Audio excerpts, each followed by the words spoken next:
Environment is the natural habitat of man, and man is expected to relate well with the environment.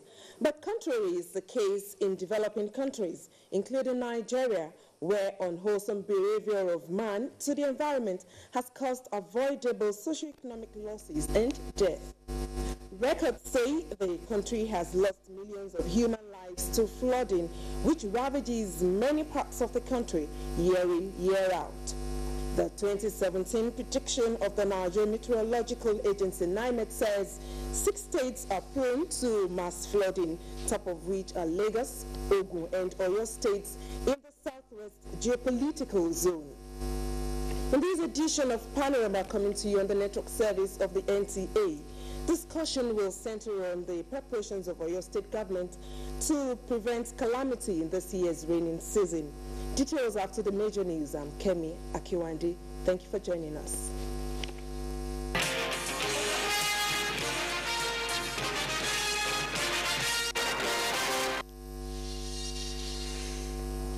Acting President Yemi Osinbajo has admonished Nigerians to exploit the abundant natural resources for the socio-economic development of the country. He gave the advice at a conference on modular refinery holding in Abuja. State House correspondent Jide Onifade reports. The acting president advised that with the abundant natural resources available in the country, Nigerians should exploit this for development. Nigerians, he says, need to be creative and innovative.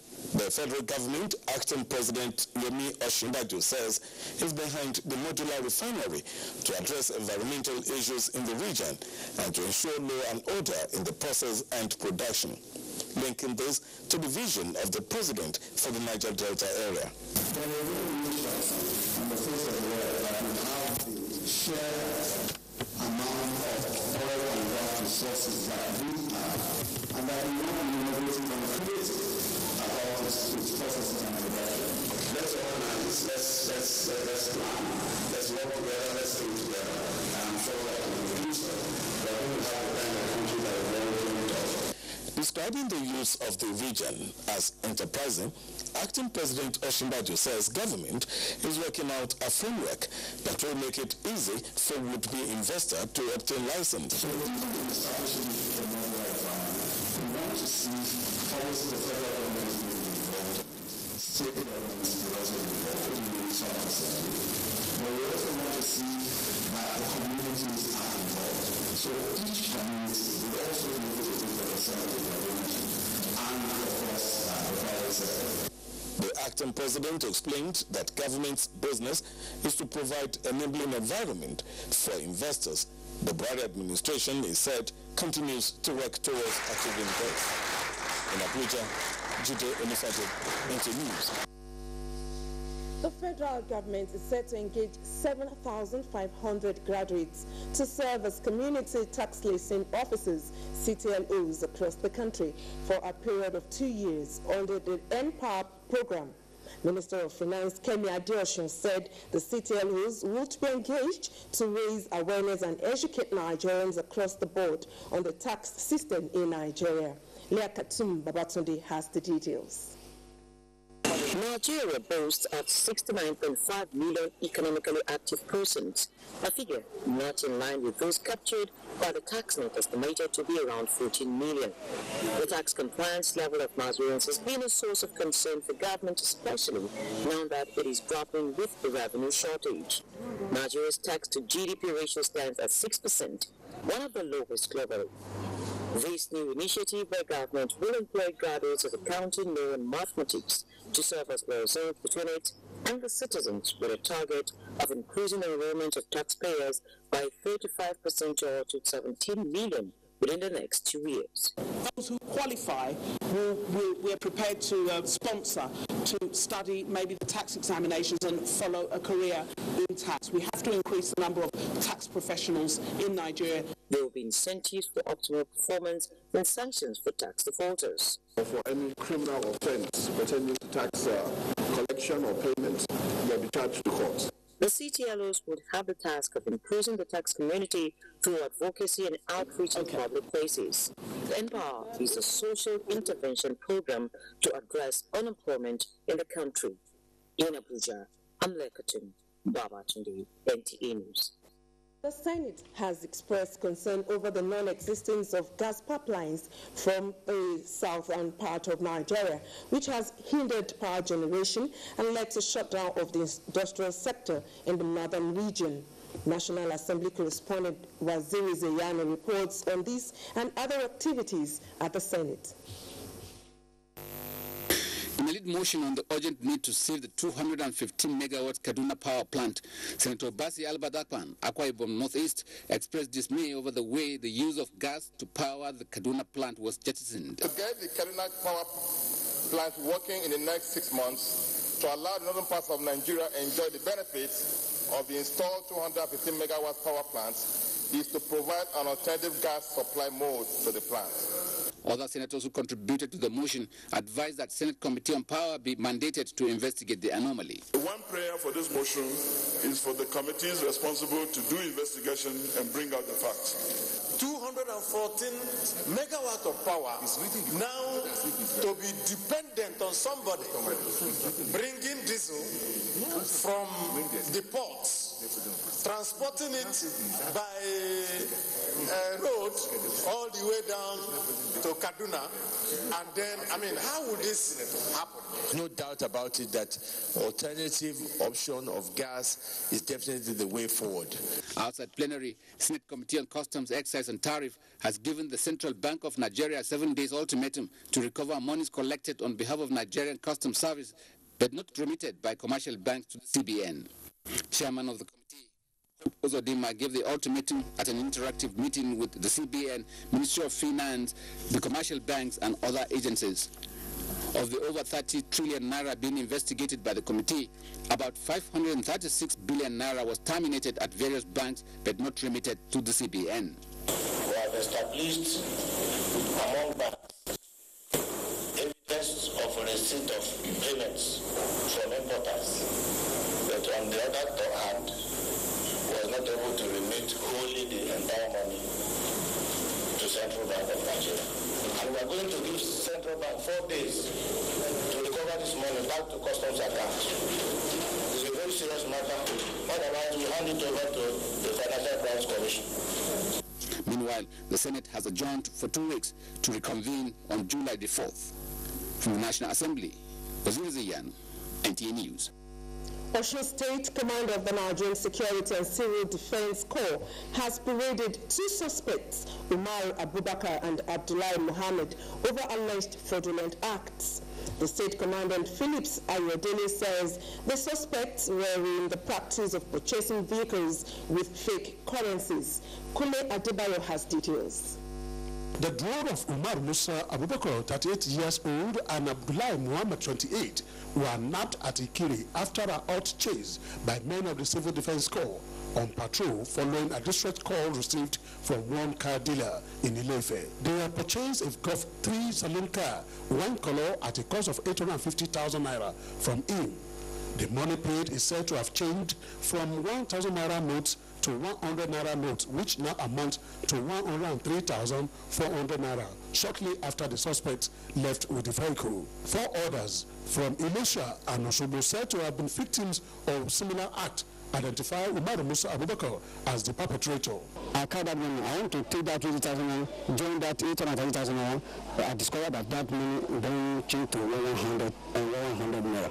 When we left our office, I discovered that the money changed to 100 naira. If because of my people, I will go to crazy that day. The suspect, however, denied knowing any of the dealers except Kende Akidoyi, whose car was found with him. The state NSDC commandant, Philip Ayodele, said one of the suspects, Umar Musa Abubakar, even tried to strangulate one of the interrogating officers during a session. He cautioned marketers to be worried of the people they transact business with. We would be able to catch up with the man who has been duping people. He has duped people in this same manner in Lesha, in Ilefe, in Osogbo. The commandant said the case will be transferred to the State Police Command for further investigation and prosecution.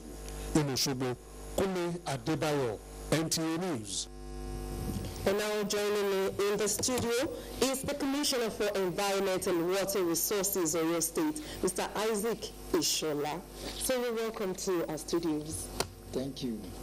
And we're looking at flooding generally. What waste management has been a recurring decimal and a causal factor to flooding in the country. How can this unwholesome human behavior be curbed?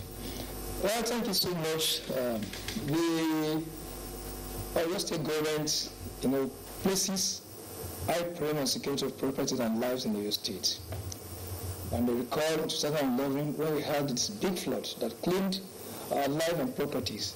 What happened, government did not want it to happen again. And it took a very proactive measures in ensuring that at least the situation does not repeat itself. Well, you are very right.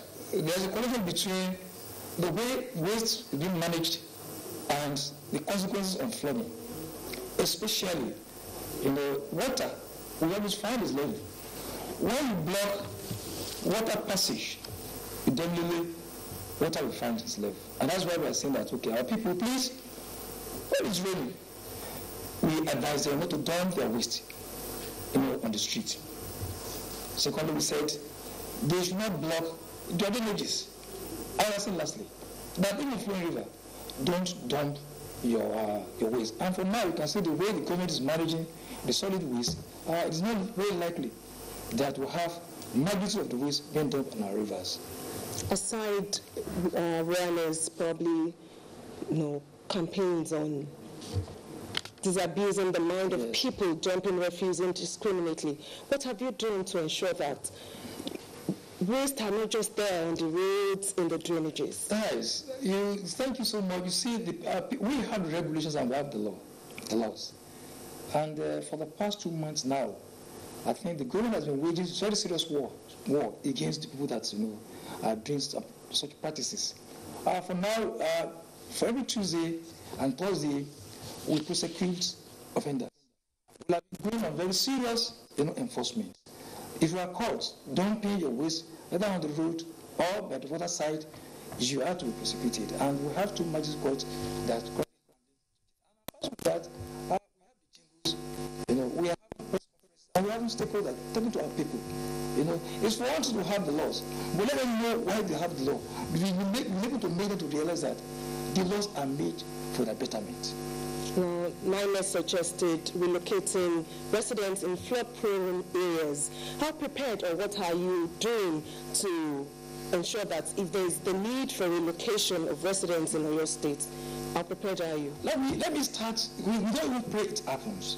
And if it happens, I think the effort of government is to ensure that the complications are not too much to have affected our people. 2016, when we got the same message alert from NAMED, they took proactive measures.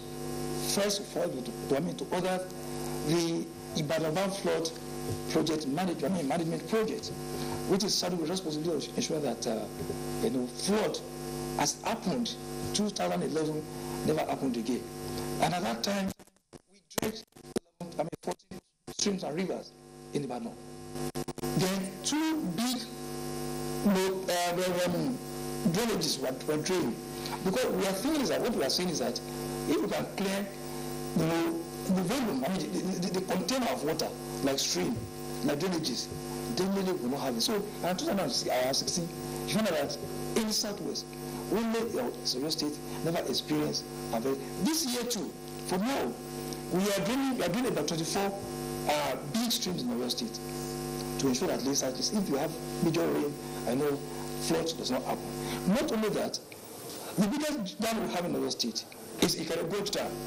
That dam has a volume of having about 565 million cubic of water. We found that, so the government has directed that we should go and look at the possible outlets of water, as well as there's a big rain, heavy rain that leads to excess water. Then where will the water? Will it not affect the state? So we want to find out, and we found out that perfectly it has self-control mechanism that if there's any excess, it flows directly to the natural stream. I think it's therefore now in the river pattern, we are doing about 24 streams and rivers to ensure that if you have this thing, it does not affect our people. And that is why. Not only dredging. Are you with me?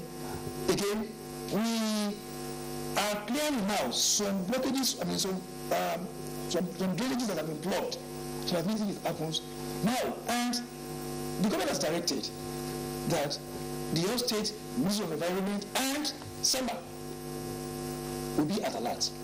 In case, because we've told our people that if we have continuous rain for about 3 hours, it shows that it's likely that every flood may occur.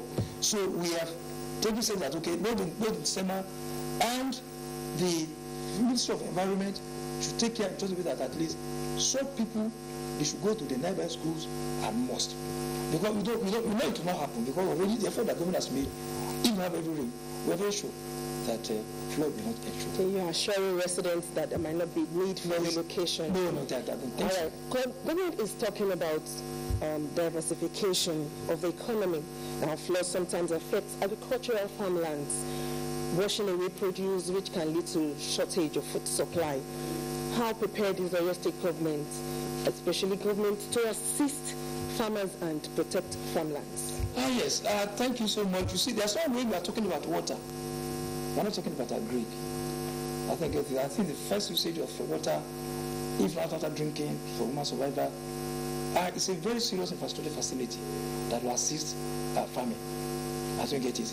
And for now, the government is placing much premium on ensuring that at least our water, the water volume we have is not just wasted anyhow, but ensure that at least we have a kind of integrated farming system that uses our dams. As we get it, use our dams, and to boost agricultural production. I agree with me. And no, the government look at Oyo Agri. It's a very fantastic arrangement that encourages the younger ones, especially the graduates, put a portion of land, government support we are giving implement. So, and the way we are doing it now, we are getting people to get more interested in farming. It has been a kind of abandoned resources, wasted resources. If you go to Okegu now, we have plenty land there that not uncultivated. So with the present arrangement, where people are being sensitized to go into farming, we have more protection of our land. Because of farming, if flood comes, then it will not come and flood, wipe away anything. Are you with me? And the government, in its wisdom, knew that in those days, I think it's the better of this development. It went to Asonga, a kind of in the people there. What type of farming do we have? We are bringing similar things to your state. Okay, and now I think government has acquired about 245 acres of land to share to people who want to farm, integrated farming. You have poultry there, you have a farm there, just to get involved.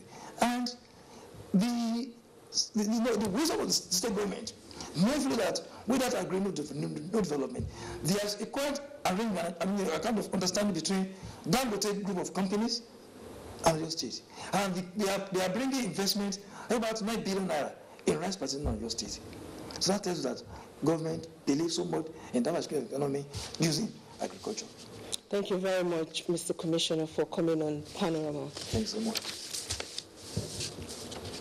Management of public funds and lack of continuity in governance have been identified as some of the factors hindering development of the nation. A former university then, Professor Dawood Noibi Obe, made a remark at the annual NTA Abeokuta Ramadan lecture in Abeokuta. Hakim Jimo reports.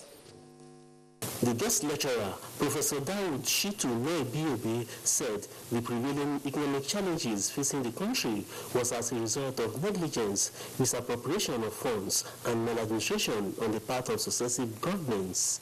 The Islamic scholar noted that over the years, leaders had, in one way or the other, marred the process of development of the country through corrupt practices. Have we forgotten all that Allah had given us in the past by way of the resources for the country? We relied on oil, and now we find that the production went down as a result of theft, as a result of vandalism, and the crime has also gone down.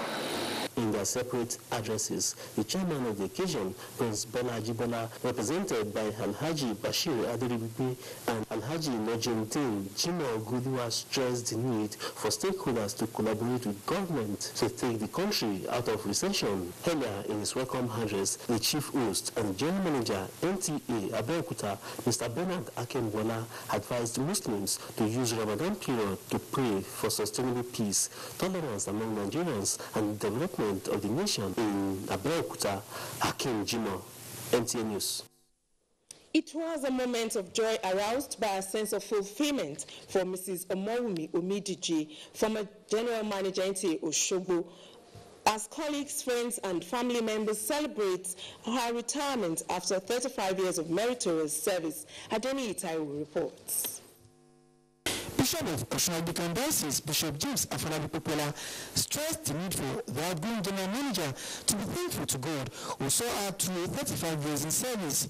Charged civil servants to always seek their elevation from God, noting that promotion does not come from east or west, except from God alone. The Zonal Director, NTA Ibadan Zonal Network Center, Mrs. Jennifer Famisipe, represented by the Assistant Director, News, Mr. Demolo Kumaye, said Mrs. Omowumi Omidiji had used her professionalism to make immeasurable impact in NTA, which she will be remembered for. A very humble, pleasant, highly resourceful, and very hardworking woman.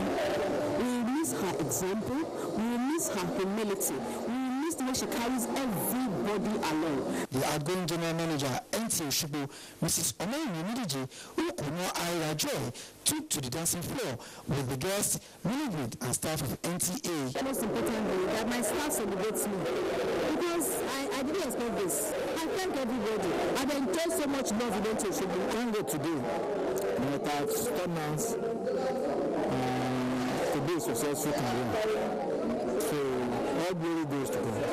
Mrs. Omowumi Omidiji joined NTA service in 1982. She was coordinating director of NTA Outside Broadcast before her appointment as general manager NTA Osogbo on November 16, 2016. High points of the event were a presentation of gifts to recently retired staff of NTA Osogbo in Osogbo. Adeni Itaiwo, NTA News. In our sports, ex-internationals call for grassroots football development as Nigeria Football Federation commiserates with Super Falcons head coach over the death of her son. Here is Ayemiku Ajibola with Sports Update. As actions resume with match day 25th of the Nigeria Professional Football League across the country on Sunday, Shooting Stars will hope to bounce back from their 1-0 defeat away to MFN when they host ABS of Ilorin at the Lakers Salami Stadium, Ibadan, while league leaders Plateau United will be away to slug it out with Abia Warriors. Kano Pillars host MFM FC, Nasarawa United against Eyimba, Sunshine Stars of Akure at the Depot Dina Stadium, Ijebu-Ode, lock horns with Gombe United. In other fixture, Northern Tornadoes host Enugu Rangers. Ifeanyi Uba, who lost their last game to Rivers United, will play Wiki Tourist of Bauchi. Akwa United against Katsina United, while Academy Warriors of Maiduguri host Remo Stars. Two ex-international, Yisa Shufulue and Taribo West, were part of a football talent hunt in Ibadan, the Oyo State capital. Both expressed satisfactions with the level of skill exhibited by the young players. We'll be proud of a very strong in any categories of the national team or even our local side to represent Nigeria, their club side, and Africa in any level. Abuja below because nobody knows who's going to be the next Shufulue or Gigi Okocha, you know. The Nigeria Football Federation has commiserated with the Super Falcons head coach, Florence Omagbemi, over the death of her son, Samson. A 42-year-old former midfielder lost her husband, Adams Onoja, in 2009, and 3 months ago lost her father before the death of her son. In Ibadan, Ayemiku Ajibola, NTA News. And that's been Panorama today on the network service of the NTA. We do thank you for watching. Have a lovely afternoon.